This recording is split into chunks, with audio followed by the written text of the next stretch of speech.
নমস্কার, 7 নিউজ নেটওয়ার্কে আপনাদের স্বাগত। 1 জানুয়ারি তৃণমূল কংগ্রেসের প্রতিষ্ঠা দিবস। তৃণমূল কংগ্রেস এই মুহূর্তে রাজ্যের শাসক দলও বটে, আর এখানেই বেঁধেছে গোল। কারণ দলীয় প্রতিষ্ঠা দিবসে নানান অনুষ্ঠান হতেই পারে, তা বলে সেটা নিশ্চয়ই কোনো সরকারি দপ্তরে নয়। হতে পারে তৃণমূল কংগ্রেসই ক্ষমতায় রয়েছে সেই পঞ্চায়েতে, কিন্তু পঞ্চায়েত দপ্তরটি তো আর দলীয় কার্যালয় নয়।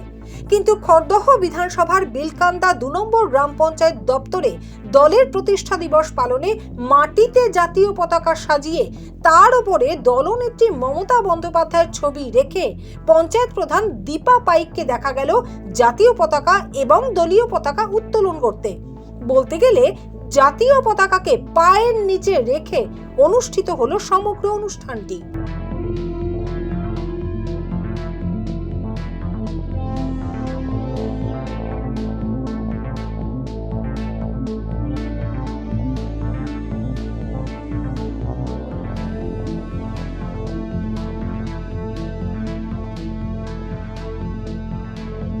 ঘটনাটি আমাদের নজরে আসতেই আমরা যোগাযোগ করবার চেষ্টা করেছিলাম পঞ্চায়েত প্রধান দীপা পাইক সহ খড়দহ ব্লকের তৃণমূল নেতাদের সাথে, কিন্তু তারা এই ঘটনার কোনো প্রতিক্রিয়া দিতে রাজি হননি।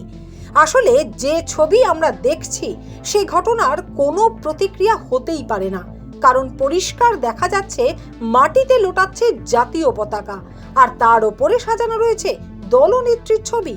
এই ছবি দেখলে নিশ্চয়ই মমতা বন্দ্যোপাধ্যায় স্বয়ং আপত্তি জানাতেন।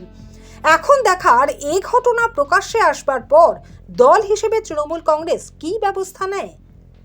বিলকান্দা 2 নম্বর গ্রাম পঞ্চায়েত থেকে রাজাদের রিপোর্ট, 7 নিউজ নেটওয়ার্ক। আরও বিভিন্ন খবরের আপডেট জানতে হলে অবশ্যই সাবস্ক্রাইব করুন 7 নিউজ নেটওয়ার্ক চ্যানেলটি, কারণ আপনাদের একটা সাবস্ক্রিপশন আমাদের কাছে অত্যন্ত মূল্যবান। জয় হিন্দ।